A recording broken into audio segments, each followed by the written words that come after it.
back to Could Have Been Pro, episode 11, episode Neymar, episode... Número 11? Yeah. All right. Welcome back, guys. I was trying to think of other players with number 11. Oh, episode Arjen Robben for the Netherlands. Episode Neymar at Barcelona and PSG. PSG was 10. Oh, it was 10. Yeah. Oh, wow. Who else? Who else some very ballers with? Oh, episode Bale. Bale was number 11 as well. Yeah. Oh, he was a very good Episode. You get the story. Davis. What number was he? For what club? Manchester. 32. Mm. 32, sir. And then you hear the stories of this dude. Like, I don't know if you ever get to hear like the stories they'd be telling about him, how he hated practice and like how he wouldn't like even lace up his boots and he would just play with like loose boots. And he would not, they said that this guy hated practice, but he would just do what he had to do. But then he would show up like to play and then start scoring bangers like he did. Yeah. I hate those type of guys. Why? You think it's undeserved? You think it's undeserved talent, or like? How dare you? How dare you be so good that everything else is so boring to you? Yeah, how dare you? The basic and the rest of us normies. The basic and the fundamentals of the sport become so boring to you that you just step on the field and you just ball out. I don't fancy Tevez since he left for our rivals. So I don't got good nice things to say about that. But he really like, I mean, no, the crazy with the talent that was in that team at the time, for him to shine, that was pretty rare. Who said basically someone who literally does not even really practice or like warm up at all? Messi. Kevin Prince Boateng was talking about it recently with Rio Ferdinand. That's exactly the same person that I heard the story about Tevez. Like, it's pretty crazy. Messi, basically, the reason why it was just amazing, but also a bad thing was because the reason why it was amazing is because the fact that he would say that before games would not even warm up correctly. He'd just do whatever the hell he wanted. I think that. He would just juggle the ball a little bit. He'd just stretch a little bit, and then at practice, he would do whatever he wanted. No one would tell him anything. Of course, he's Messi. You think he's working his own IQ? He said this. Yeah, he said that during like when the coach was talking, going through game plans and formation, all that, he'd be on his phone texting, calling people, saying, I love, basically talking to his family members, friends, whatever it was. He'd be in the dressing room on his phone. So what he said was only Messi can do that. The reason why it was a bad thing, not because of his performance, because he would always come out and perform. Look, let's be honest. He said the only reason why it was bad was because the young players are looking at him. Impression that, since Messi can do it, I could do it too. And you can see that in like Ted Lasso as one of like the football characters, which is Jamie Tart. Which, like when he first sees Ted, he really doesn't like him, and he's really like, I'm gonna do whatever I want. I don't want to practice. I don't want to do this and I don't want to do that. He didn't want to do the fundamentals. They thought it was boring. He thought he was above it. Yeah. So I get like the Messi effect because he's earned it to the degree that he's at now. But you also got to admit, like back then when he first started, there was so much talent that you don't have time to grab your phone and start texting people. You actually you're focused on the craft. No, I'm saying, and then you got a person like Ronaldinho, Samuel Eto'o on your team, and like you got to impress to even get put in. You know, that's what I'm saying. It's like, bro, like it's not even a bad thing that he did it. Like I was surprised that he was like talking about it. I'm like, what the hell? Like what the fuck? He's only like coach is not even gonna tell him shit. Like not even like, hey, I know you're Messi now, but like get off your phone. But like I guess he built that. That was his club. That was his team. It was built around him. So like I'm not gonna say I'm not even gonna say it even worked against him because bro, even if he was doing that. And he wasn't even warming up. He wasn't even taking warm up seriously. And he was on his phone before the game started. He would still come out and perform and fucking ball on everyone and freaking just play like it was on easy mode anyways. So obviously it wasn't even affecting him. The only bad part about what basically Kevin Prince Boateng was talking about was that the effect it has on the team. It affected the young players. Exactly. It had an effect on the team. They thought that they could do it too. But it's like, I think these young players need to like, are you serious? Like you're trying to compare yourself to Messi? To And then like Messi got such an early like audience appearance, like he was very, very young when he started getting all these like acclimates of like, oh, he's the best. He's gonna go down in history. Very early on, you could tell that this kid was gonna be special. Yeah, and it's kind of crazy because now you can kind of see that in like, for example, Yamal in with Barca. Lamine Yamal. Yeah. So, dude, oh my god. I don't think we've already talked about, but it's you cannot get over the fact that this man literally made his debut at 15 and has been starting for Barcelona. I think it's just this season alone. He started every La Liga game except for one. And he's only 16 still. He's still 16 years old. No, and it's not like he's out there. He's doing okay. He's fucking balling, dude. Bro, he's balling. 16, dude. He's making grown ass men that have been in the league for years, played with so much history, experience. And he is just taking them to school, bro. The only problem, I feel like he's too ahead of his time. He's like it's not even soccer that I feel that I'm watching now is, and maybe it's because I'm getting older too, but I feel like I'm in like the third movie of like Lightning McQueen in Cars, where this guy is clearly getting outbeat by everyone already. Mm-hmm. Like there's a new formula of cars of breeds that are just way faster than him, way better. Mm-hmm. And like I'm starting to see that. And then now you can kind of guess like, oh, I see why this kid is getting the recognition that he gets. But there's too many of them that are thinking that they're them. And they're not them. Not yet, yeah. Not yet. Not even close. Because those same kids are the same ones that don't want that recognition and are the nice, kind-hearted ones. That are not egoistic and are not like on their phones, like you said. Right now, he has a good head on his shoulders. Hopefully, he keeps that, humble. I know PSG is like. There's been rumors that PSG wants to buy him for like a ridiculous price tag, especially because he has a clause. For the future, bro. Yeah, but here's a thing about like PSG needs to stick to buying players and developing. And having just maybe buying like 2-3 star players, and then stick to developing. This season alone, you guys have traded away from the whole basically like when Madrid did back in the early 2000s, the whole we don't have really. You guys tried it didn't work out. Clearly no Champions League, and you guys bought so many star players on ridiculous contracts, didn't work out. Even this year, you guys are of course winning league of course, but it's good that you guys have an actual good coach, Luis Enrique. He's actually a good coach, which is so crazy because like a Spanish teaching of French. Your squad is a good mixture of some vets, but with a lot of young good and I'm talking about very young talent, which is like it's like this is kind of like dude like. It's good that PSG strayed away from just trying to do the whole Galactico phase. It's like the fact that you guys are buying younger, developing players a little bit more, and not just trying to go for the star 27, 28, 29-year-old. Like, and then they're filling in the spot too. They're also trying to blend in more people because they're also trying to replace Mbappe already.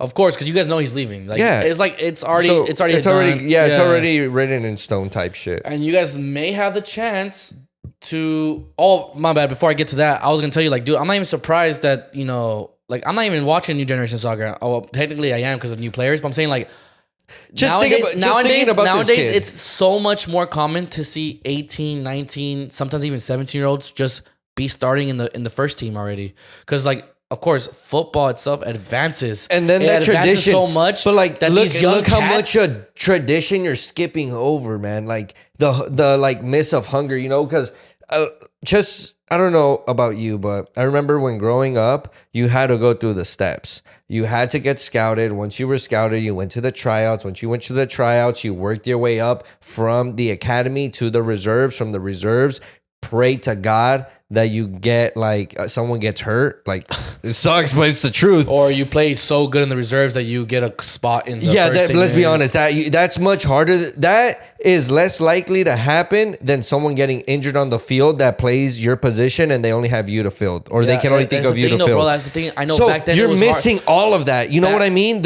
I don't see the characteristic development. So the thing I agree with you is like, maybe the only downside of that is that some of these players might lose the hunger.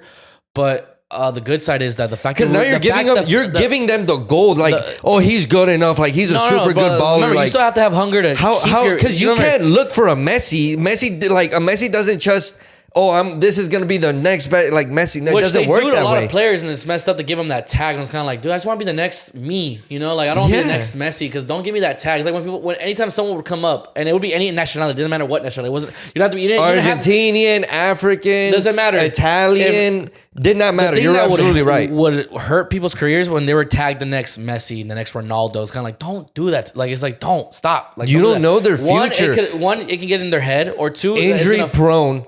Let's be honest. So that's my point. That's the only downsides about Barca's in the last couple of years has had a lot of young players start for the team. Like we have people like Gavi, we have people like Pedri, and like all young 17, 18-year-olds like starting week in, week out. Every game. Pedri, there was a whole season he literally did not miss a single game. The same World Cup year. Can you imagine? Dude, they worked him like a dog. And look at him. They got every dollar out of him. That's the only downside of us is Pedri was a good example. It's like you outworked him so much that now he has injury problems. Dude, of course. So that's the question. Is it too young for them to be starting week in, week out on the first team, not the reserves or the academy? I kind of see this like a repeating future with Kershaw.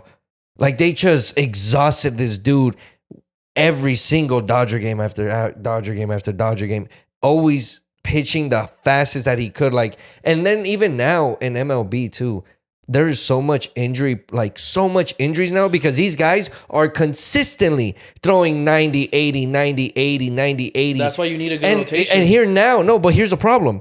You're not resting the arm as long as you were able to. Yeah, now you got 15 seconds. No, yeah, and in 15 seconds you got to throw another 90 miles an hour. All these guys, the injury rate has gone so much higher, and again because of usage. And I don't know, like, are we seeing like a new development of athletes having to have I'm pretty sure it's gonna have to expand to the point where like these athletes get used to being able to pitch in 15 seconds, and then like the rotation as well because. Some teams don't have a good rotation, so that's why they might use a pitcher more often. Here's the problem. So, like, it doesn't matter how good or how bad you are. You're still going to get hurt because you're still pitching that fast. You pitch every 4 to 5 games. 6 maybe if you want to rest because you have some depending games, on how they use you. Let's be honest. Of course, like on average, every 4 to 7 games you're gonna pitch. Especially, of course, like you got to get your money's worth. You got to get them out on the field, especially if they're on huge contracts. You want to get them out as much as possible without having to hurt him. But and then it gets worse in the playoffs because you're playing every other game, especially if you don't have a very good rotation. And if you make it to like a series, like. You're playing. That was remember, every year the Dodgers' downfall when they didn't win it was literally having not that great of a pitching rotation. But look, and of course Kershaw was put the talent away. I'm talking specifically what every human being is gonna have to go through. That means every human, whether he's the best or the worst, still gets the exact same amount of time. All I'm saying is that the injury rates of usage has significantly increased in a lot of sports, soccer, MLB.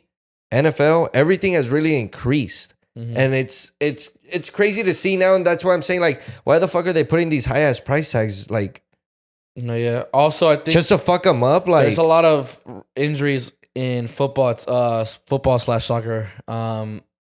Because it's the yes, of course we want to see games, but like they want to add running. They want to add more. Do you know they want to add more games? Basically, because of money hungry fucking of course of the organizations themselves, and it's not even that stupid. Either. Like I get why too, because and this is one thing that's like 100% true. When you go see a game at a stadium, like say whoever owns a stadium, whether it's like a basketball game, football game, soccer game, the only time that stadium and that team is actually making money besides the tickets is like the convenience, concerts, events, when they rent it out for like snacks, food, and all that kind of stuff. And I think that they're seeing that in order to keep these things afloat, they need to start shooting out more, more games. That's the thing, though. It's not even about we gotta make more. They want more money for themselves. That's the problem. It's always money hungry, executives and all these people that own all this stuff that want it. So like they're trying to add more games into the football season, as in not like NFL. I'm talking about like match days, Europe, match days. Europe. Like they want more matches, and it's kind of like, dude, there's already a lot. Especially if you're a top 4 team in your league. Yeah, they're probably going to every game. League, Champions League. We're talking about the cup, especially in England. The fact that you're competing 4 different tournaments. the league, the Champions League, the FA Cup, and the League Cup. And imagine a team. That's why it's so hard for an English team to win 4 times, let alone four. Yeah, like it's happened. It's happened with 2 different teams that have won a treble. But a quadruple has never happened. A quadfecta probably won't ever, bro. That's a lot of games. And not only that, your team, even your reserves, got to be just as good as your. Yeah, exactly, because you're not gonna play your starters for the League Cup games. That are and then you're also not talking about the 4th injuries. round, the 3rd round. You're also not talking about injuries, like. That's what I'm saying.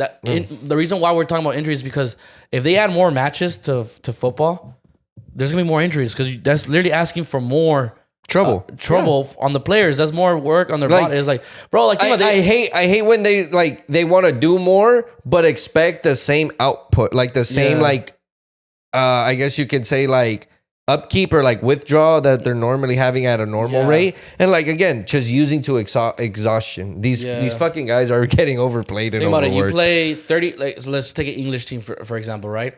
You play 38 games in the league, okay? Normal standard Premier League title. If you make it all the way to the Champions League final, that's 13 games in total, right? Which you still have to balance in between the games that are still like that fucks you up, bro. One day you're going in, oh, bro, it's a normal game. And then tomorrow we got a Champions Think game. about that. That's already 51 games off 2 tournaments only, two competitions alone. Now you got to add the FA Cup and the League Cup. And if you're not playing your starters in these 2, you got to rely on your reserves and your academy to like... Tough. Because I'm going to tell you right now, there's other teams that didn't make it to the other cups that are going to use their regular starters. Yeah, that are going to. They're like, well, if we could possibly win this, we're gonna attack it exactly because we know we're not gonna win the Premier League. We're not even in the Champions League. So the FA Cup and the League Cup is our only chances of a title this year. The one thing that a lot of people don't understand, like, and this, like, I'm talking more to like sports bettors, is a lot of people make like. They make bets on these teams that they don't understand what's happening. Like some people, like say just an example, the best team. Let's just put like Man City, right, against who's at the Everton. So I'll give you a great example. Say Man City is in Champions League. Mm-hmm. Everton isn't, and they're going back to a normal game, and they're just trying to get into the tablet, like just get higher points than them. They can't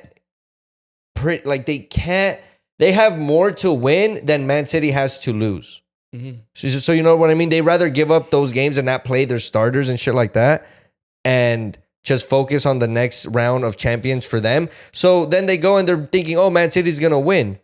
They bet all their money on Man City. It's a lock. It's a guarantee. And then Everton ends up winning for the same reason that they didn't play Hoya, they didn't play any of their star players because they need them for next week's game in Champions League. All I'm saying is they miss gamble. So anytime I check, since I support United, I check their scheduling, dude. Sometimes, dude, literally throughout, and this is every year too, they literally play a game at certain moments in the year. Every 2 days, like not all the time, but like there's some weeks where they play a game, let's just say on a Thursday, and they have to play again on Sunday or Saturday. On a Sunday, so they get 2 days of rest only, Friday and Saturday. And then that Thursday game was probably like a league game, or like FA Cup game or whatever. And then Sunday, of course, is the Premier League. And if they're in Champions League or Europa League or whatever, they probably have one on Thursday night. Or whatever. Just basically whatever day of the week I forgot whatever day of the week they play for each competition. But like, because I know they all have certain days of the week they play. But yeah, that's what I'm saying. Like sometimes throughout the year, bro. Like sometimes they'll just have one or 2 day, 3 days rest only. Well, like Champions League, you get a week rest. That's pretty cool. Like when you get to the semifinals and quarterfinals, finals. Of course. But going back to Champions League, of course. Oh my God, bro. So of course, let's start with Real Madrid. That way, I'm not heated because, I'm still. No, yeah, we'll get to that. We'll get to that right now. The crazy part, Madrid and Bayern. Dude, the craziest shit happened to me on this game. I always go to Buffalo Wild Wings. Y'all can catch me there every single Champions League game. Dude, yeah, I always like go with a couple of my friends, and we all like. B-Dubs gets fucking lit. Of course, yeah. A fucking Wednesday and a random Tuesday and Wednesday of the week. Especially for this game right here, because there's a lot more Madrid fans than anything. No, believe it or not, when we went, there was a bunch of Real Madrid fans showing it, but there was way more Bayern fans dressed normally without their shirts than there was Real Madrid. I don't think it was Bayern fans. I think it was people that do not like Real Madrid. That's why. Well, it's still a Bayern fan because you're going for one team or the other. But there you go. The crazy part is when it comes to betting, generically, you can only bet on one team or the other. But when it comes to soccer, it's broken down into 3 sections because there is ties. Yeah. There is other bets except you can for do. The second leg. No, so like I was saying, there is other like prop bets. Essentially, they are prop bets. That's what they are. Yeah. But you can bet to qualify. Yeah. So it doesn't matter. It doesn't matter how many goals or who wins the first game or the second game. Whoever qualifies to the next round. Yeah. So you can also do those kind of bets if you don't want to bet on a tie. You can also bet more. You can also win more money if you bet correctly on how they advance. So like as in like they advance on penalties. Oh yeah. But those are prop bets. But what I'm talking about is I never bet on the generic one, which the generic one is simply instead of a 50-50, it's a 33-33-33. Yeah. Possibly even more because like it really fucks up your odds when you have to choose between 3. Cause like imagine if you get lucky like a prop bet, but you're like all right, I'm taking Madrid to win the second leg. The aggregate will be like, cause you can add more details to get more money. Like, basically, let's just say, imagine, dude, you hit this, right? You can do score time. Yeah. You can do. That's what I'm saying. Imagine if you were to say Madrid's gonna win the second leg, 2-1. So it's gonna be 4-3 aggregate, but that second they're gonna win in overtime, in extra time. Sorry. Which I'm gonna be honest, Real Madrid will always win on extra time. I cold-heartedly agree to this because they have just too much tradition and experience that has always helped them be, if not better as a second half team, towards the end than I think the beginning. Yeah, because I feel like even with the second leg coming up, I think Bayern will. Yeah, it always seems like any team that Madrid's going against. The other, especially if it's a very good team, like a top team in Europe, that team will usually dominate that first half and some of the second half, but never count out Madrid because they'll always for those last 40, 35, 30, 20, whatever it is. They just come at you out of nowhere. Dude, and they bite you. They bite you in the ass hard. I learned that the hard way against PSG. But regardless, what I was going to was. That day, I don't know why, I was talking to some of my friends, and I was looking at them, and I was like, they asked me, like, what do you think the score is going to be? Because one of them wanted to make a bet. Mm-hmm. And I was like, I'm going to be honest with you. The first leg, I know they're playing in Bayern, but I feel like Real Madrid is going to be doing a lot of catching up, and that means they're going to tie. They're not going to beat. I literally told them, like, before that, it was so weird. And I was so confident. I was like, you know what?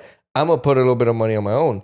So I also placed on a tie I never do it. Did you put a score at all? Nah. No, just tie. Okay. I just didn't matter. They just both teams had a tie. Well, obviously they had a tie.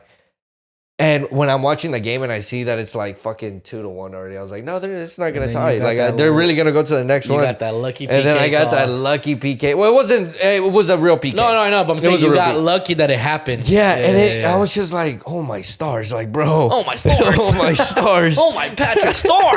Well, I always say oh my stars when I'm watching Champions League because I think of the stars in the. Yeah. But I'm like, oh my stars, bro. They tied, and I was like, dude, that's just crazy. I know, and.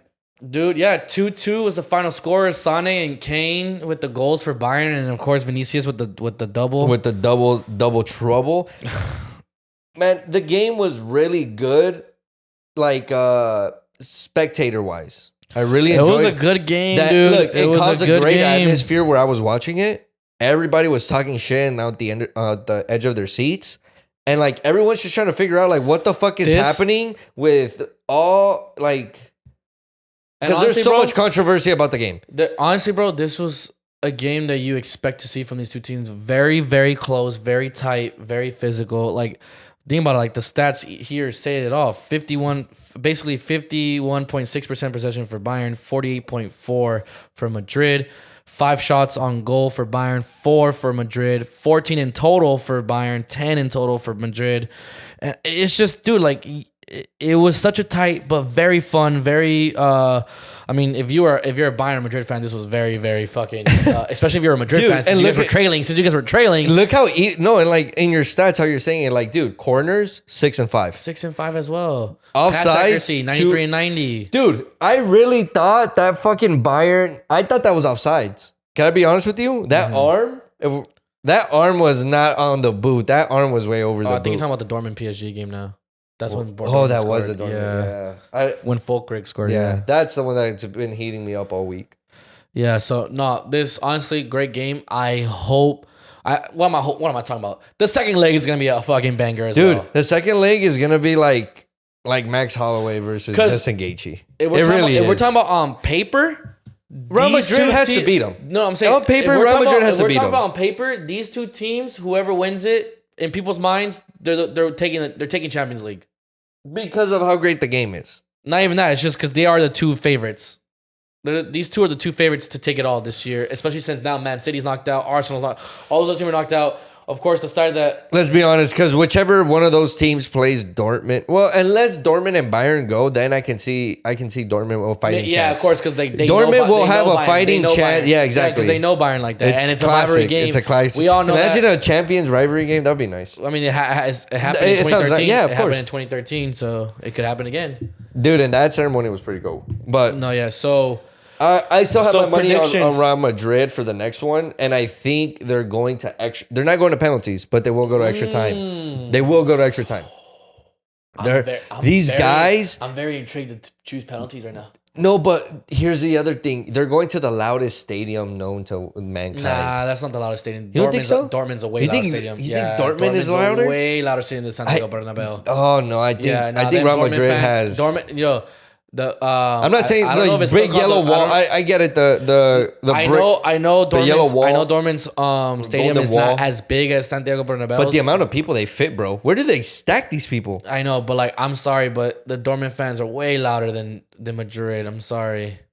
They are. They really are. I think the Bayern fans are even louder than the Madrid fans. No, bro. Yes, bro. I'm telling you. Dude, you're on crack on that. I'm telling you, bro. Yep. You're cracked down. What about you, though? Because the German fans are way louder than Spanish fans. I'm sorry, but they are. All right. So what's your prediction for this? Fuck. My heart wants Bayern to go through, honestly, because I would like Kane to finally get a trophy for himself. Finally. Hey, and Kane was showing up, but then they really fucking locked him in. So my heart he was so Kane, hard for him to do. Honestly, I think if we're I'm thinking Madrid might take this in penalties. I hope I'm wrong, but I'm going for right now. It's 2-2 on aggregate. I think they're gonna go 2-2 again. It's gonna be 4-4 on aggregate, and then Madrid's gonna take it in penalties. What's your aggregate score in total now? It's 2-2. So in aggregate. 3-2. So just I think 1-0? I think a 1-0 in the it's because dude, time? these teams they go back and forth so much. Yeah. So you're going for one. Basically, they're scoring. They're scoring in extra time. That's what I mean. For sure. Let us know your guys' predictions for that Bayern Madrid game. Okay. So now next one, you have personal stakes in this because this is your team, PSG. Randy, I was watching the game. I know you were hot because I know they missed some sitters. I ain't gonna lie to you. Fuck it. You call those sitters? They were sitters. Those were guaranteed goals. That's why sitters. No. Sitters, you still have a chance of missing them. These guys, these goals, you could not miss them, and they somehow managed to fuck it up. I don't know how they managed to hit the pole twice. That one was beyond me. The first one, bad luck. The second one, what do you call that? That's not bad luck. That's poor execution. No, yeah. Dude, look, sometimes, sadly, and in the moments you don't want it to happen, that shit happens, dude. That's the thing that sucks about that, dude. But, hey, look, this game was very scrappy. It was hard fought. That first half, literally, there was a lot of turnovers. Too many. But I'm not. No. Both teams. No, what I'm saying is, I get I understand that, but what I'm saying is like that really changed the pace of the game because it started fast and started dying down very fast.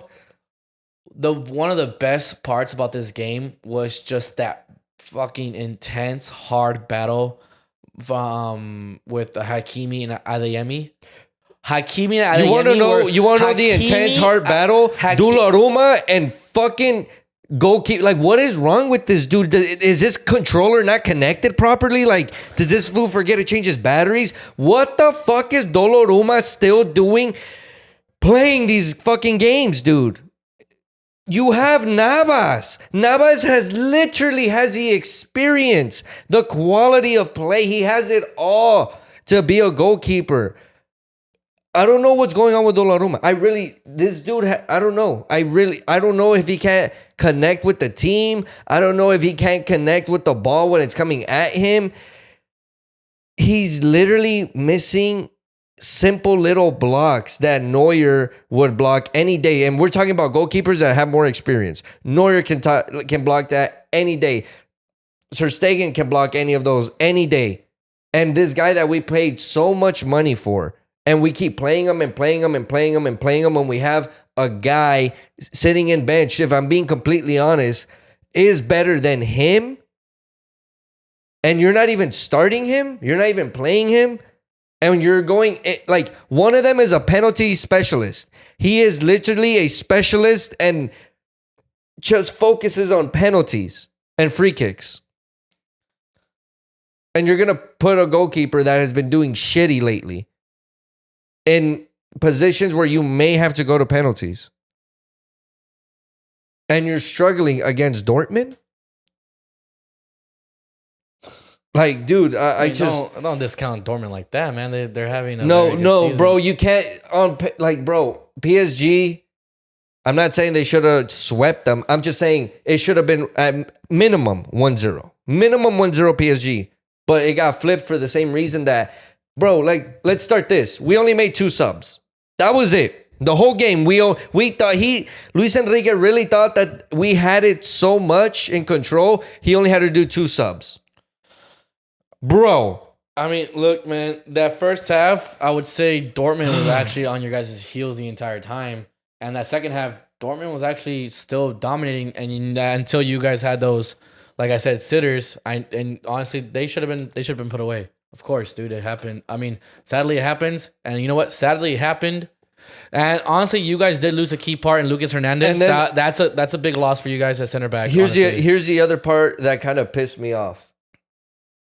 Mbappe was playing like he wasn't even in his position at all. Ever.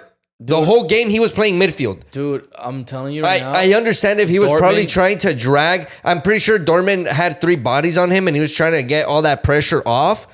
But they weren't passing the ball at all to Mbappe, and he was in the fucking midfield. No forward runs. The only forward runs that I saw were Dembele and Bacalov. Those 2 were the only ones doing it. Dortmund did a good job to shut him out, because there's a couple times where he would try to dribble outside the box, but like Dortmund would literally just clamp in there, and they would go 2-3. And honestly, he didn't really have that much help up there. Honestly, no, he had to drop back to midfield. That's why I was like, I'm watching this game, and I'm like, where is these passes that they're giving to Bacalov where Mbappe should have been? Like I was saying, dude, honestly, that battle between Adeyemi and Hakimi was a good watch. It was a good fucking battle. That's a good... Adeyemi, dude, had a fantastic game.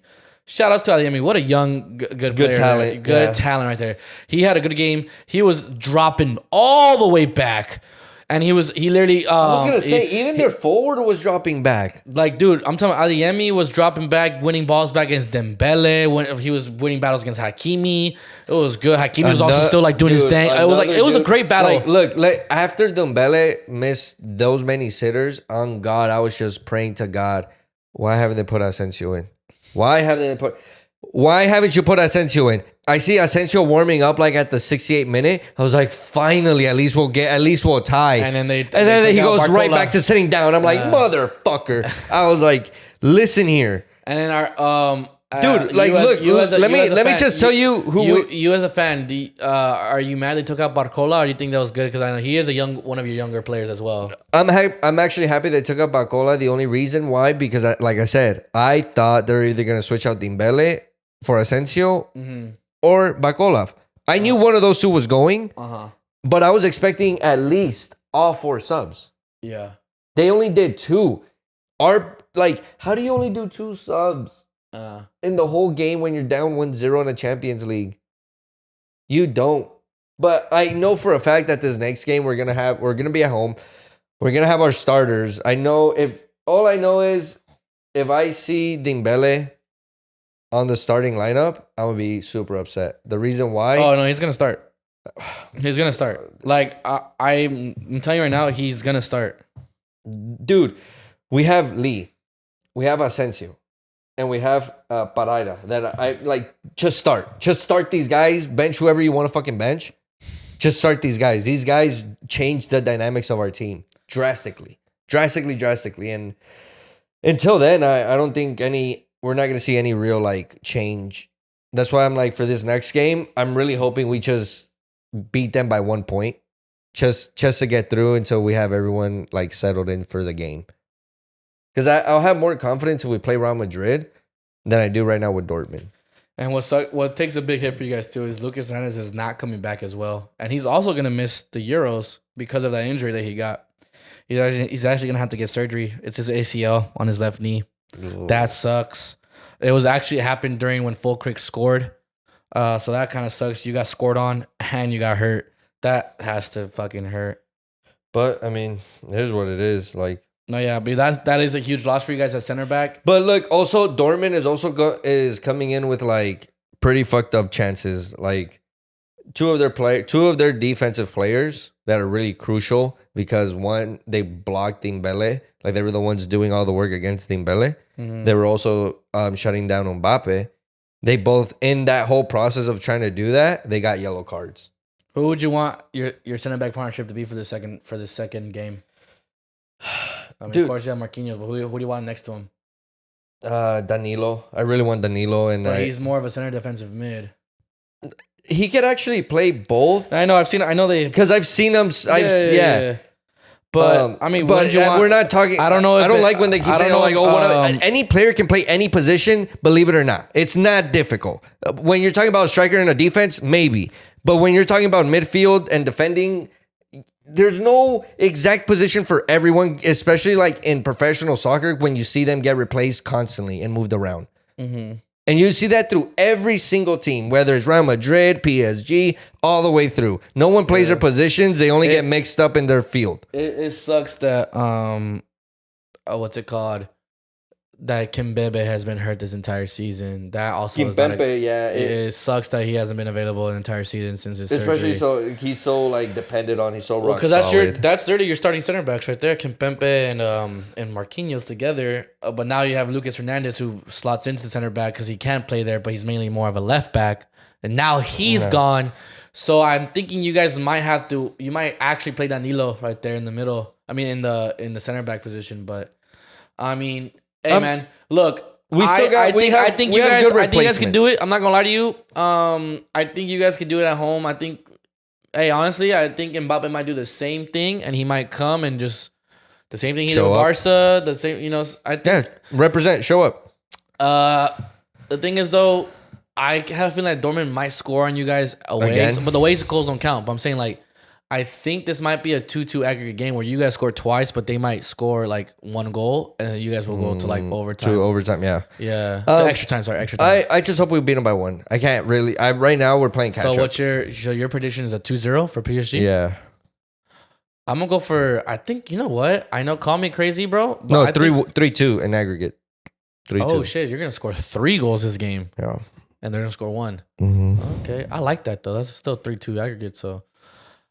Honestly, bro, I would definitely love seeing a high-scoring game that ends up in you guys drawing, and I want to see 2 penalty shootouts in these 2 semifinal games. I'm gonna be honest with you. I don't like penalty shootouts, bro. Of course, I like penalty shootouts at a final, but not at a semifinal. That to me, a semifinal penalty shootout kind of is like. I don't care. The drama's there. It sucks when someone loses. And it's the drama's there. I get that. But it just, I feel like it takes a lot of the drama away from the next. Like if it goes to a penalty shootout in the final, it doesn't, bro. Because it does for me because you just saw the last game they went to penalties and that team won. So what I'm talking about the dynamics that it changes to the next game kind of like makes you think, oh, they're gonna win penalties, and the other team gets smacked. I don't mind it. I don't mind penalties even in the round of 16, the quarterfinal. I don't care. You just want to see more soccer? Drama. It adds to the drama.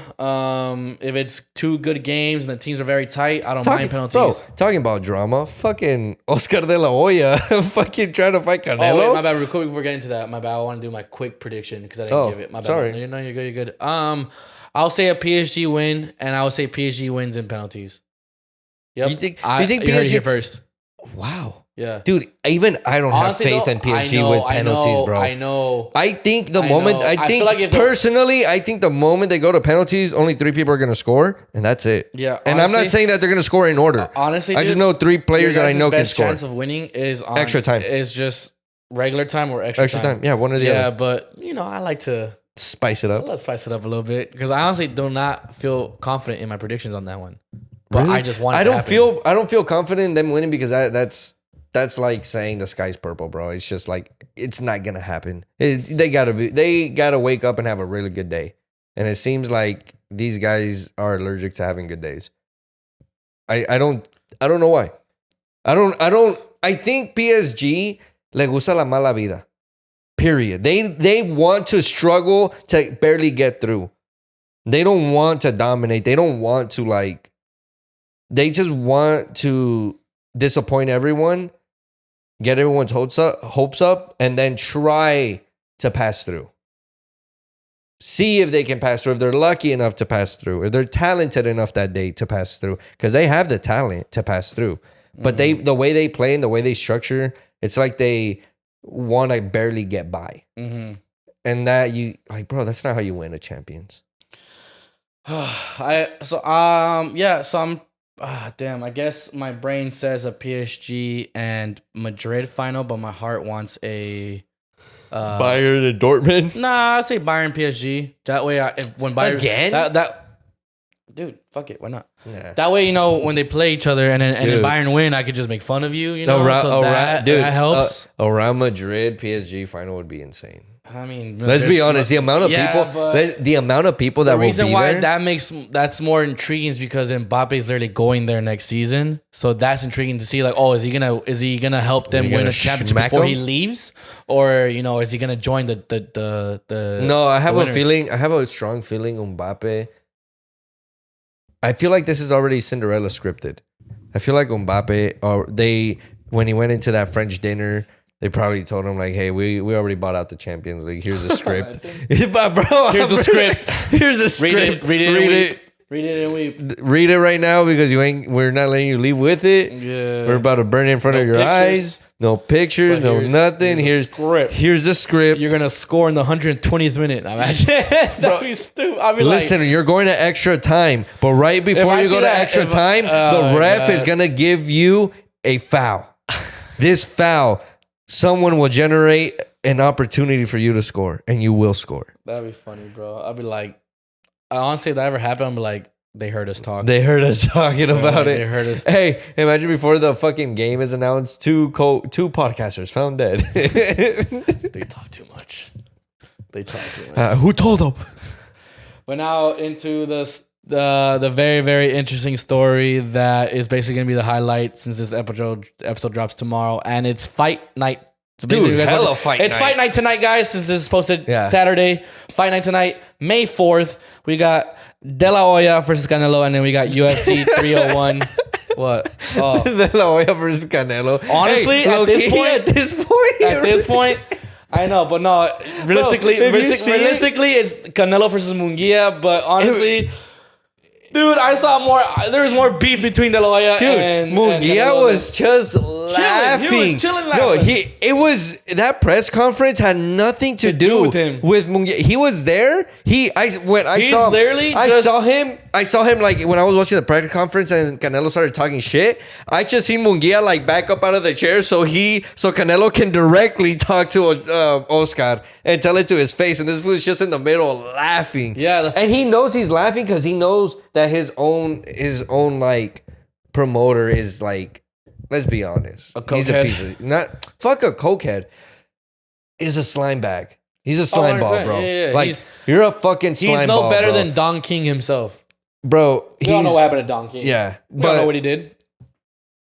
and you see it throughout like the fighters, all of them, every single one. Right, Ryan Garcia, Canelo. He's still with them though. No, I know, but like even before you remember the hate that was happening, that he wanted to sue him, and he actually did sue him. Yeah. But like, bro, who's like? That's what I mean. That's what I mean. Like, he is a slime bag as a promoter, and there's very few of them. Yep. So you can't really like, you can't beg and choose. You know, like because you got to choose somebody. Yeah, pretty much. And it seems like any Mexican fighter is just basically signed with Golden Boy. And let's be honest, someone who managed to get out of Golden Boy and even have a name before Golden Boy. He had a name before and he had a name after. It didn't matter. Yeah, exactly. And that's what I'm saying. And he did better after than Golden Boy ever has throughout all of its years. Mm-hmm. So you have this guy, right? Champion of pound per pound champion. Yep. Division champion, like multiple division champion. Yep. He specifically causes dude out. And let's be honest, De La Hoya started this. He really did start this whole shit. He got buttered. No, but here's the thing. Like, how the fuck are you going to come up there and like Canelo said, how are you going to write insults? You cannot have written down insults and some shit. Like, it had like Oscar De La Hoya. Look, Oscar De La Hoya had nothing to do with that at all. But because Canelo respects Munguia so much, because let's be honest, there's a lot there to respect. He's 27 years old. Let's put this in perspective. 27 years old, yeah. Let's not give it a boxer's perspective. Let's give it to a normal, if you were going to show this to a human that never seen boxing, would be, hey, listen, I have this 27-year-old. He was born in 1996. Mm-hmm. He has defeated 43 boxers. Any losses? 0. No, really? Wow. Knockouts, 34. He knocked out 34 guys? And he is a champion. Were they also boxers? Yes, they were. Also highlighted members of boxing. Like, so he's undefeated. Undefeated. Oh my goodness. Does he have a title? He does. Whoa. Yeah, he's ranked number 2. Which, oh my God, dude. So there's that, right? And then you tell him, hey, I have another boxer. I was the human that never watched boxing, by the way. Okay. That's what I was playing. I didn't, bro. Because I knew he was so fucking good. I didn't even tell. Yeah, I know, because he's 43 now. I know he's 43 now. No, yeah, we know he's 43 now. Yeah. But then we get Canelo, who, again, very respectable, very, very accomplished fighter. The face of well boxing. Decorated. The face of boxing. Calm down, Tank Davis. Calm down. You're not the Tank, face you're of really boxing. good, but bro, Canelo is the shit. Yeah. He is the guy. I don't he care. Is him. Yes, Canelo may not be the young cat no more. Of course. But this is what I'm going for. This is what I'm going. At his age, 34? 3 or 4. 33. Let's give him the benefit of the doubt. 33. Boxing record, I believe, is 50 wins. Yep, and then 43 knockouts, if I remember correct, which is very impressive, and 2 losses. Yeah, 2 losses, and then 1 no contest or 1 draw, right? Something like that. I believe so.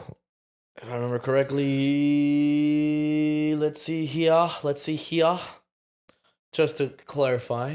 Oh, I'm sorry. 60 wins, 39 knockouts. So 5 knockout difference on Munguia, and he's older. Yeah, 2 losses. 33. 2 losses and 2. I don't know if those 2 draws or 2 no contests. I'm no pretty draws. Sure it's 2 draws. Yeah, 2 draws.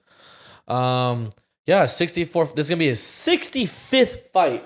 Yep. Ridiculous. And he's 33. He's very good. I think he is still in his prime. I really do think Canelo is still in his prime. Not in his prime no more, but I still think he still has a solid 3 to 4 years. Oh, he has a solid being up top. Yeah. I even said this. I said this at work earlier today. I said this. They were talking about it, and I said he's not gonna retire until he gets annihilated. I'm talking about back to back, no. I'm saying that one fight when he gets older, that's gonna change his mind about retiring. Is that one where he just gets destroyed, ran over, fucked up, bloodied, knocked to the canvas because he's never been knocked to the canvas in his whole career. But it's gonna be that one fight where he's gonna realize, oh fuck, I'm fucking 37, 38. I'm falling off. I'm falling off the wagon. Look, but forget about that. So now you have a 27-year-old with almost a very, very close record versus a guy that's 33 years old. Mm-hmm. And has fought multiple world champions. Multiple. So you have well experienced. Like, this is a really, really good fight. And there's a lot to be respected out. And I feel because Canelo has nothing against him, Canelo's a really good guy. He's like, they got to sell their fights and make fake drama. Let's attack someone else. But here's the thing: Canelo didn't even attack anyone. No, I know. De La Hoya was the one who started all that shit. You were saying earlier, it's perfect. No, it's because like even if what he said is true, is how you know some of that is true. No, I'm saying no. What I'm trying to say is how are you gonna have your team write that down for you and in English.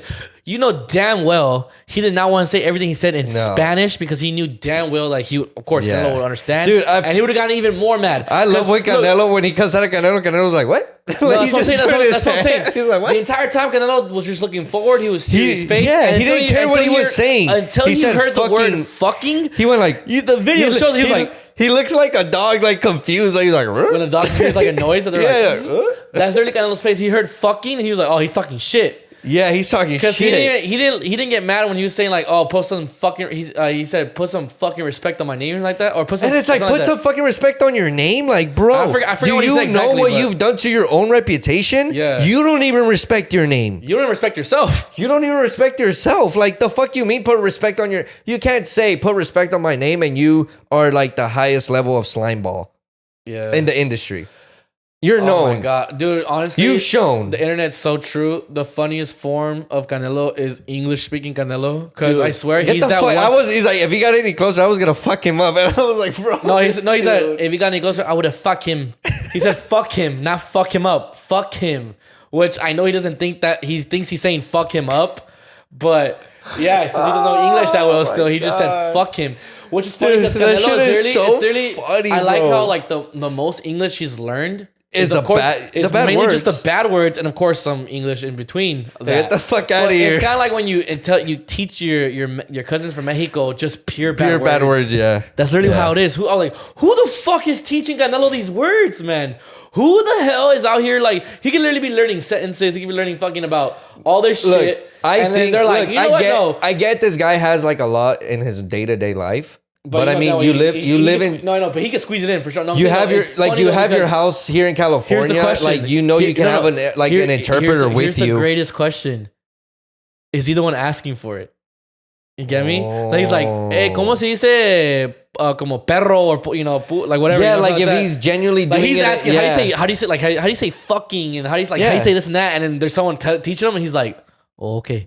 Okay. So that's all he knows is all the cuss words because he's like he just wants to know all the cuss words. He can talk shit, and it's funny, dude. I swear, all the memes that have happened because of that. No, Canelo really. I think Canelo really gets like his fan base going when he goes English. Yeah, when he goes English. When he goes English, for sure. It's hilarious because people are making, of course. Or when like you would see him drunk, like in the after parties. He said fucking pushy. He said what else did he say? You fucking marica. No. But he said so much shit in English, bro, that I was like, oh my god, I fucking love it, dude. I fucking love it. But yeah, anyways, going back to like the actual fight itself, man, it's a really good fight. Look, I'm gonna be honest. Before this fight, there was another fight that should have happened before anyone took on Canelo. And I'm going to just be honest, because this would have, if we're being real, this could have ended all of the debates. This could have ended all of the like rumors and like, oh, this guy's dodging. Oh, this guy doesn't deserve me. Oh, they don't bring nothing to the table. All of that could have been put to rest so easily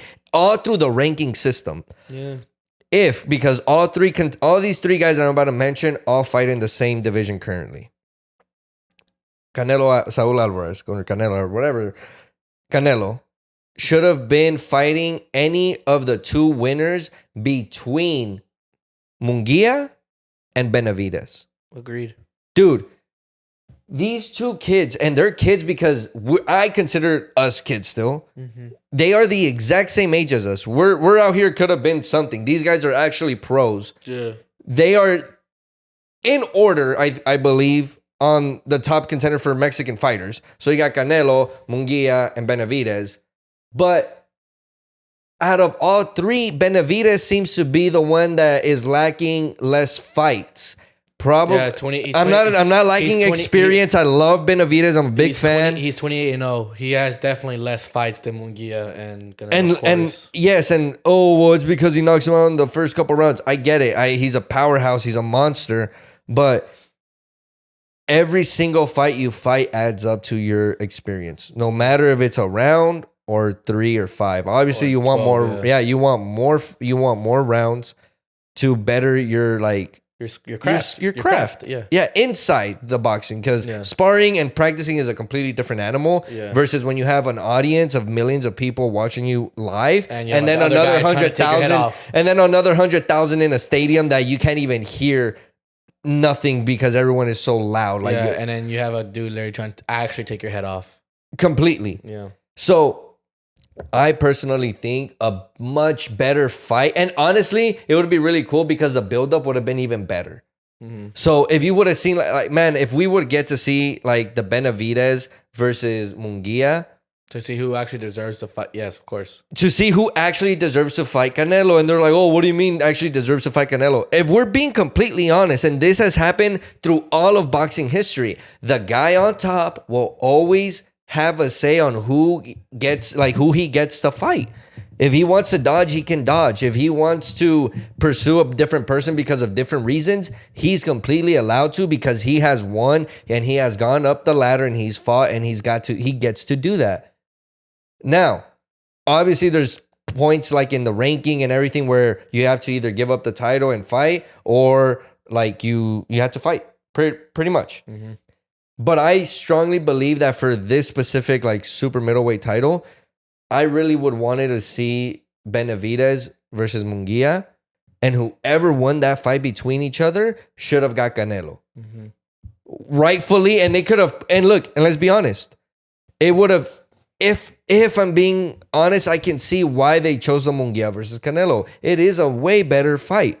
On paper, def 100% yes. Yeah, I agree. Literally, Munguia, honestly, I agree with you that Benavidez and Munguia should have fought each other, but then also I think they should have done that first, honestly, before this fight. But you know what? This is the second best option. I'm glad they didn't, because I'm actually glad that now we get to see Munguia versus Canelo, right? And I was just saying we could have put everything to rest a cleaner way. No, I know. I'm just saying though, but I'm glad though, because now we do get to see Munguia versus Canelo, and then also hopefully in the future, I'm pretty sure. It's gonna happen. We're gonna get Benavidez and Canelo. Listen to me from a Benavidez fan. What I wanted to see, and like this was truthfully, I would wanted to see Munguia versus Benavidez, and if everything that they say about Benavidez, and from what I've seen, and I truly believe, what I wanted to see would be him beat up Munguia to prove something. Be like, hey, Canelo, I can't be like, I'm here. I'm gonna get you. Like, I'm next no matter what. I don't care if you want to dodge me. I'm going to make it impossible for you to say no to me, whether it's the money, whether it's the ranking, or whether it's my fucking big ass balls. Let's see who's this bigger. You give them zero chance, like you close them into a trap. Mm-hmm. You know what I mean? That way, he can't ignore you. You can't ignore you. I'm knocking, bitch. But like I'm saying, I'm selling cookies. Like I'm saying, you want some? I'm glad that didn't happen, because now I'm glad we get 2 fights out of this now. Yeah, I'm just saying the other route I think would have been we can get 3 fights. We can get 3 fights, but here's the way they did it. It's less hype. Yeah. Okay. No. Yeah. The other way would have been way hyper, because look, say Munguia would have beat Benavidez, then we would have been like, oh, you know what? Maybe Benavidez did need to like hold off for Canelo, and then we'll probably get to see a really good fight later down the line. Mm-hmm. Okay, and then we get the second best option, which is Munguia versus Canelo. Mm-hmm. And then later down the line, we're like, okay, Benavidez this. But imagine the upset. Benavidez gets in the ring versus Munguia. Munguia knocks his dude out, or whatever, moves on to fight Canelo. That would have been epic. That would have just literally been like, hey, bitch. Oh, yeah, of course. You got the champion. It would have been, it really would have. You had a rank number. I think Canelo would have been shaking in his boots. The reason why it would have been 100%. Such a more hype fight was because you have rank number 1 going against rank number 2. And then, of course, you fight the champion. But like what I'm saying is, I'm glad it didn't happen, because now we get 3 fights out of this. We get Munguia, we get Canelo. 3 fights. We get 2 fights. We get Benavidez and Canelo still, and in third, you can still make it happen, because if you can still make Munguia versus Benavidez too. If they both lose against Canelo, you can still have that fight happen. Look, say Munguia. Then, like I said, just say we live in this world of what's gonna happen today. Would be Munguia beats Canelo. Benavidez has no reason to go after Canelo. If I'm being honest, you have no like, if you truly are a boxer and you are going to the like you're going for titles. You're going for titles, you're going for your record, and you're going traditional, you should not care about Saul after that. You should be focused on strictly fighting Munguia. If Munguia wins, yeah. If Munguia wins. Fuck him. Like, dude, I know it sucks. But again, that's why I went back to the thing. Munguia, Benavidez should have fought, and then it would be undisputed. It would be like undeniable. Yeah. No, I know, and I don't. And then agree. let's be honest, how dope would it have been to see Benavidez against Munguia? Fuck, that would have been. They're the same age. You can still make it happen. They're the same age, though. That's my point about that. You still get 3 fights out of this. You can still make that fight happen, even if they both fight Canelo. You can still make it happen. These guys are both the same fucking age. I'm telling you, bro. And they're like, so it's like they will fight each other. Imagine two of the most beautiful knockout They'll artists. fight each other. They will fight each other. Oh. They'll fight each other. Trust me. Look, we're gonna get 2 Canelo fights between them two, and then you're gonna have a Benavidez versus Munguia. You're gonna do it. You have to. Yeah, but and then, dude, like I know that it's on Saturday, but then we also have like another great fucking fight, dude. We have the UFC 301, and I fucking hate when they do this shit, dude. I don't think they've learned, dude. It makes me steam in my fucking pants, bro. Like I'm just steaming everywhere. You sure you didn't took a shit? Oh yeah, I think I may have sharded myself. No, yeah, honestly, like I know on average the UFC does get more viewership. When if there's a I hate bringing up the boxing card. I hate bringing up the conversation of pay-per-views when UFC and fucking boxing, like these kind of fights happen, because it's like, dude, you both have your heads so far up your asses. What are you two doing playing everything at the same time? Yeah, like dude, honestly, like look, God, dude. I know, like right now UFC is killing it more than boxing as in viewership. Oh yeah, because they're bringing in billions of. No, I know, but I'm saying though, like it also depends on what boxer's boxing. How the hell? Why would you even want to book a UFC event the same day as a Canelo fight when you know Canelo brings in so much viewership? Dude, Canelo brings in so much viewers because he's the one that brings all your like deals. Casual fans. No, yeah, like your deals. Like, let's be honest. How many of you guys are gonna go to a carne asada and you're gonna see your deals that never watch TV? Because they're like hardworking people that or just don't even watch. They don't watch anything. But that moment they hear, oh, Canelo's fighting, they're gonna pay for it. They're gonna pay for it. They're gonna throw a carne asada. Yeah. It doesn't matter like if they watch it or don't. They bring the culture out to see because they know that like, hey, when Canelo fights, he's fighting for Mexico. Yeah, he's not fighting for Dana, for himself. He's not fighting. It's like, Dana, what are you doing? It's like, you know damn well Canelo fights 2 weekends out of the year. And you know it's going to be Cinco de Mayo weekend and Mexican Independence weekend. Why the hell would you even want to book any UFC events in those 2 months between those 2 dates? Which, why? again, Why? he's like, dude, for the card the UFC 301 brought out for that, it's like, it's pretty up there. It's pretty matching. It's a good card. But the thing is, though, like, I don't think you're going to be viewership in this kind of fight. Your viewership is like, I have 2 eyes that way. Like I'm a chameleon right now. I'm watching. And we boxing. talked about it. Rio de Janeiro is 4 hours ahead of us, bro. So make it make sense. So like, fuck. I understand. The card starts at 7 here. That's 11 at night over there. No, and that's the main card, the first out of the 5 fights. Yeah. I know. So if that starts at 7 here, 11 over there. 11 over there. Let's talk about your fighters. You're telling me that if they all go 3 rounds, you're telling me that the last fight is going to be around 2 in the morning? 1:30? Possibly can. And remember, it all depends on if even the knockouts are quick, if it goes to the full rounds, if every fight goes to decision before the main event. Because each round is like, let's be honest, each fight, if they're doing the 3 all 5 rounds, aren't they? 5 minutes? No, the last 2, the last one is 5 minutes. The main event is 5 minutes. 5 rounds, 25 minutes. Yeah. But sometimes the second one can also be 5 minutes if it's like co-main event. Yeah. But all the other main cards and early prelims are 3-minute rounds. But I'm saying overall, from the moment they get the walkout to the moment they walk out, it's between 30 and 40 minutes. Mm-hmm. I've counted it already.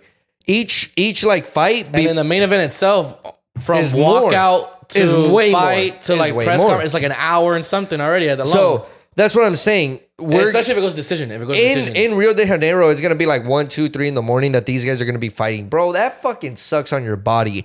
Oh, you did all of this. Like, you're endangering these guys' like honestly their health because they're not used to fighting. Who is used to getting up at 2-3 in the morning and fighting? You went through your whole day. You went through press conferences. You went through warm-ups. You went through like your camp and all your little shit that you need to do before. Your dress and your coat, everything. So you're tired already, bro. And then you don't get to fight until the time you actually go to bed. And how many of these fighters aren't going to be waking up until 7, 8 in the afternoon? Of course, they over did there? that so that way they, just in case. They did all of this just to be on the same watch time as a Canelo Alvarez fight. Yeah. Bro, I think they're hoping. Up. I think they're hoping that the Canelo fight either won.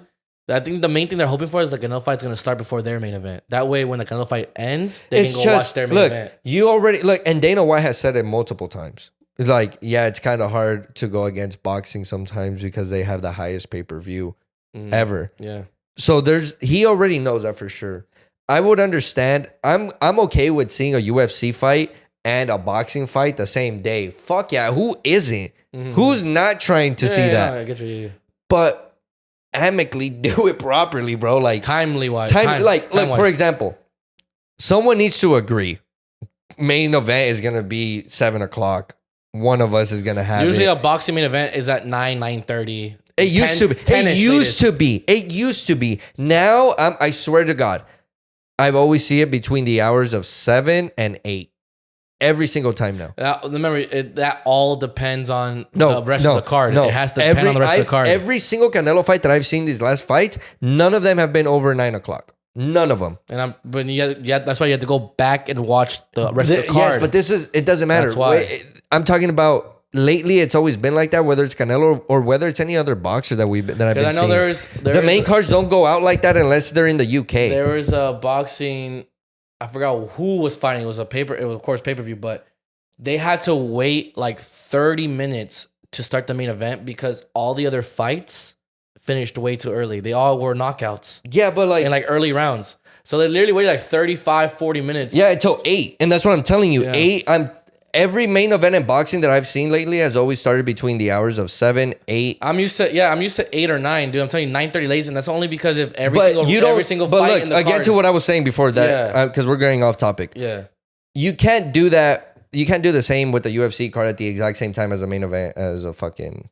No, especially if it's a Canelo fight. I'm sorry, but no disrespect to other fighters, but if this was like a Davis fight, even a Benavidez fight. I still would have seen a Davis fight. Nah, honestly, I'm sorry, but this is still a hype fight. UFC, I'd rather go just watch the UFC. Let's just say it was a non-named person, like a top-ranked fight.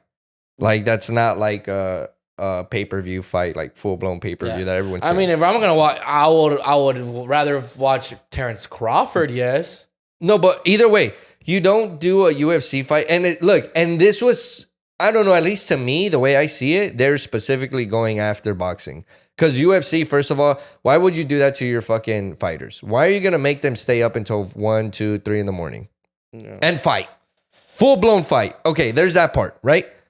You did all that just to be on the same time as the boxing one. Mm-hmm.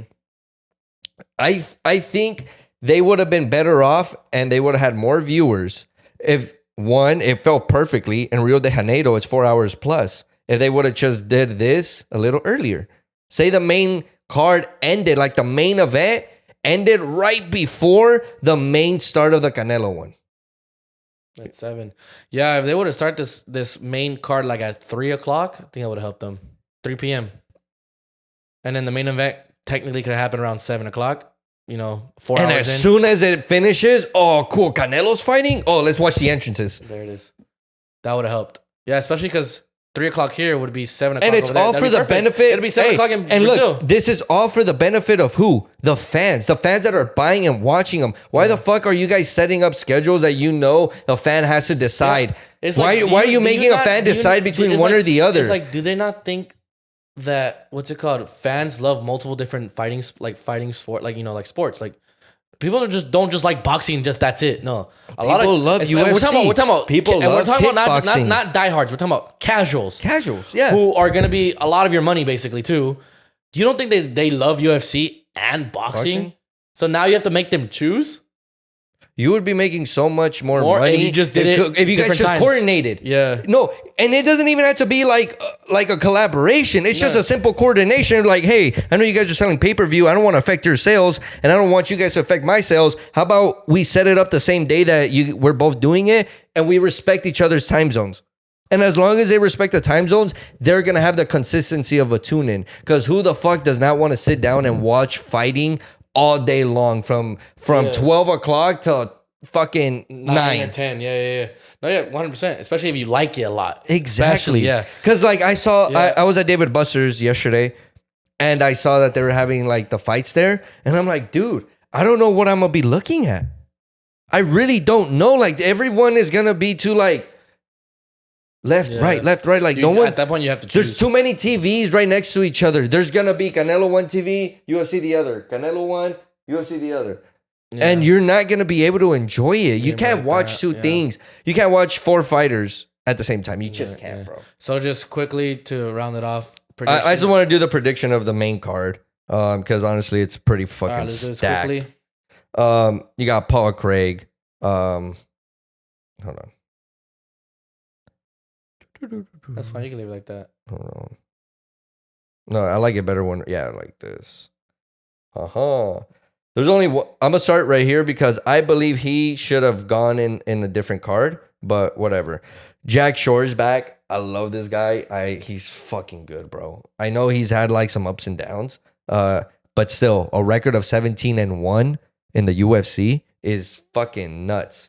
So I think he's going to get against Brito. It's going to be a really good fight.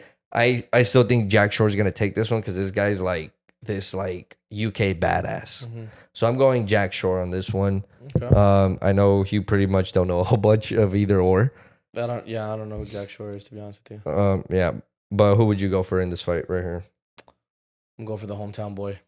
Jack Shore? No, Brito. He's not. Oh, well, he is hometown to where they're fighting, yes. Yeah.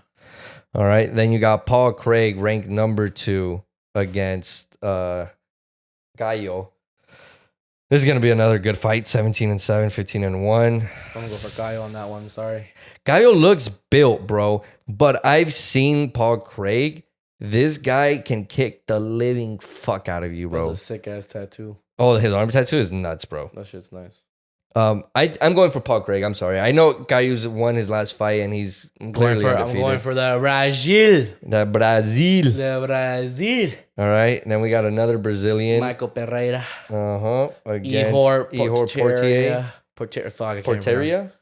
Porteria. Yeah, it's like Pereira, but it's like Porteria. Okay. I'm going for Pereira. This guy's fucking good, bro. This guy moves like the Matrix. He moves like a boxer, and I like that. Yes. I like seeing a UFC striker move like a boxer, like a real good boxer.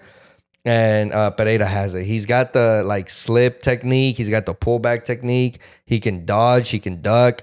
His defense upon counterattack is very finessey. Like it looks like he finesses it really nice, but they can catch him slipping. But this is the type of dude that like jumps off the wall and like tries to kick you in the face. I need to make a change. These guys are only like 4. This guy's only 4 pounds more than me. I feel bad. I'm 198. Oh, so that's 5 pounds. Fucking 5 pounds. And they look at their height, built, bro. I mean, yeah, 6'1", but I don't go fuck. He's 6'1", bro. That's a dope ass build.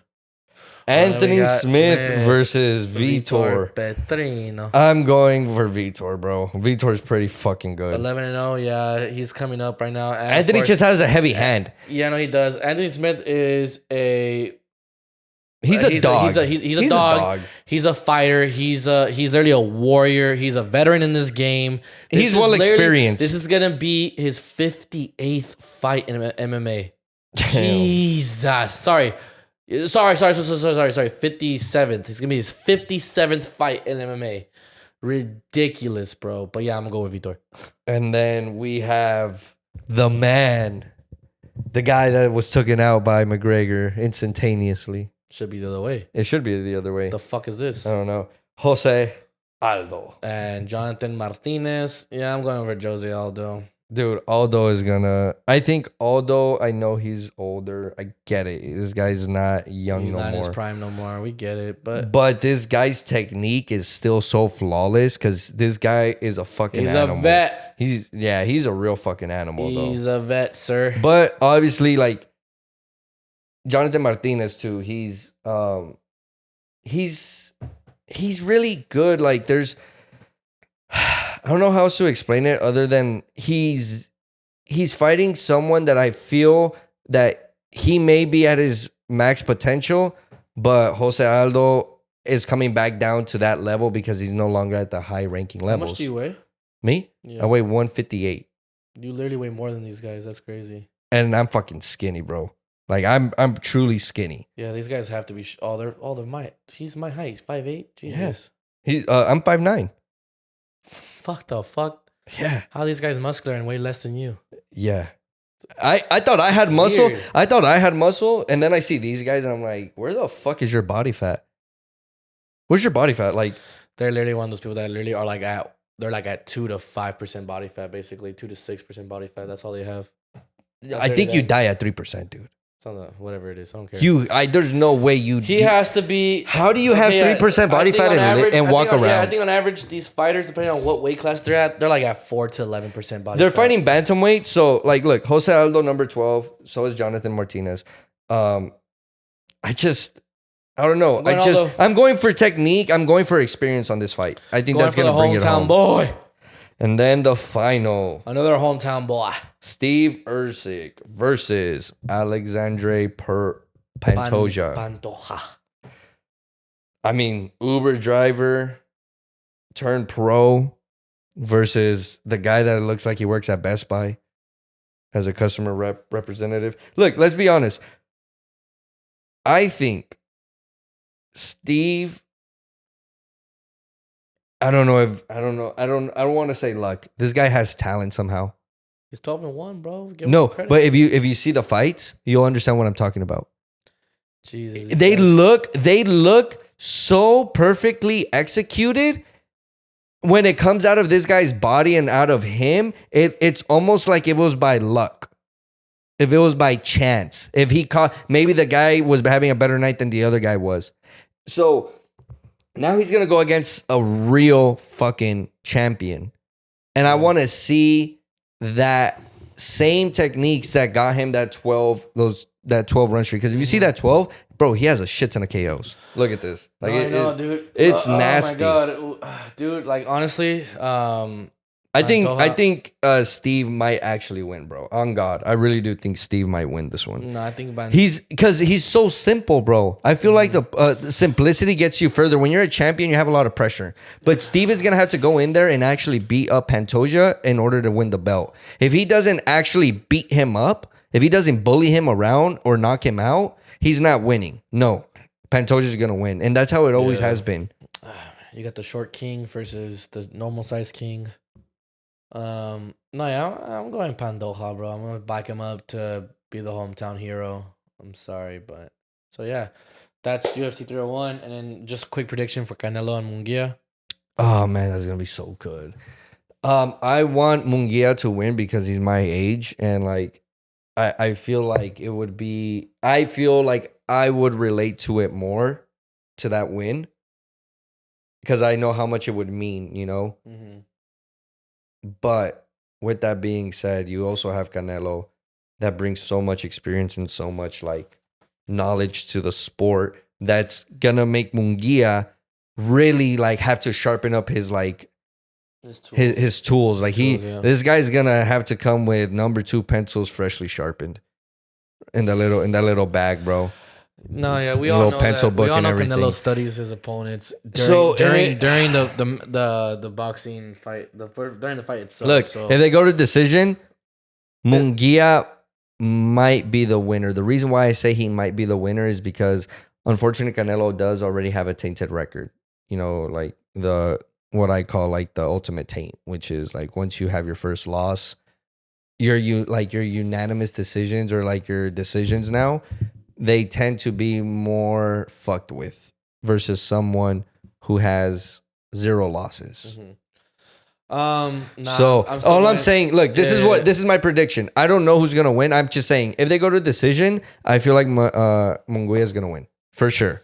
They're not gonna fuck with this record, and everyone's still gonna get paid. Honestly, Canelo will still take it if it goes to decision, especially because I think he will outbox him. So Hey, points, we said, look, we so said on the same points, thing. We said the same thing with Canelo against what's his name? Bolvaria or Beevil. Bevo? Yeah, I can't I didn't even pronounce predict it. that I fight can't. at all. I didn't even predict that fight at all. I won.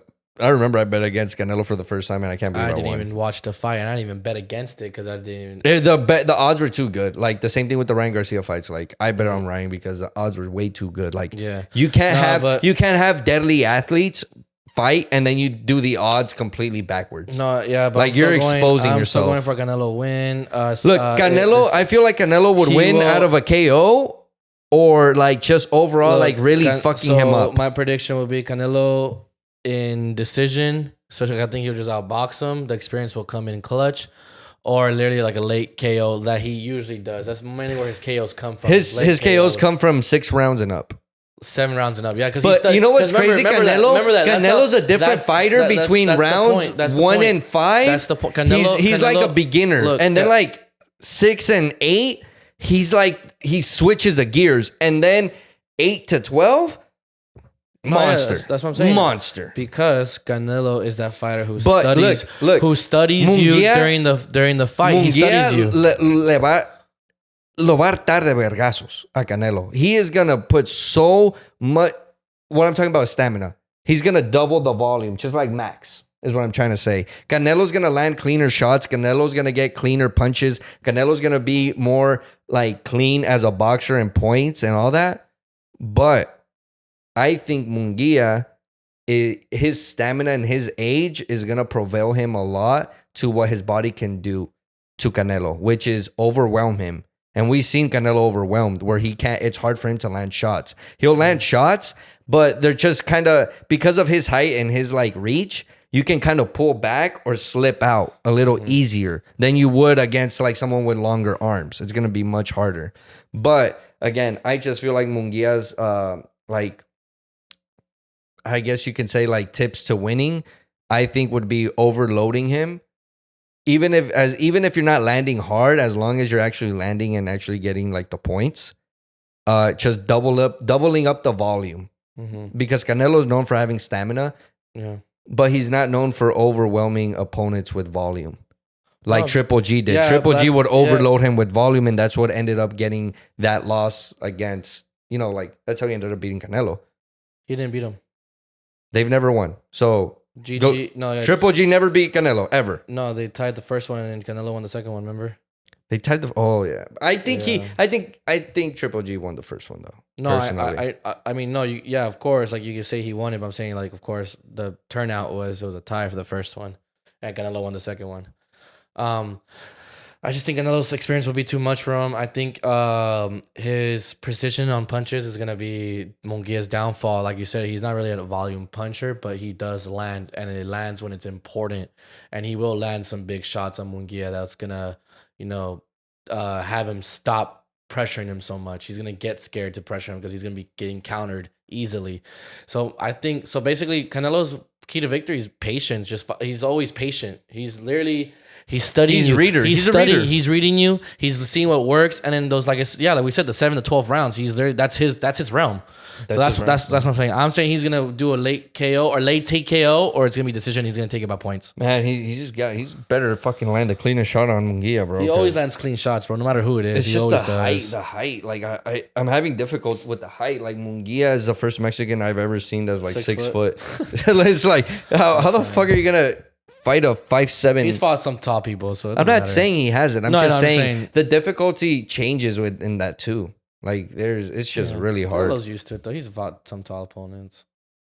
But I just hope Munguia, shows up and actually like. I'm hoping for a very entertaining, good fight. It's gonna be entertaining for sure. Yeah, I think it's gonna be worth like. Yeah, that's all I hope every time we see anytime we see any type of Was it worth the hype? Was it worth the hype? Was it worth the money?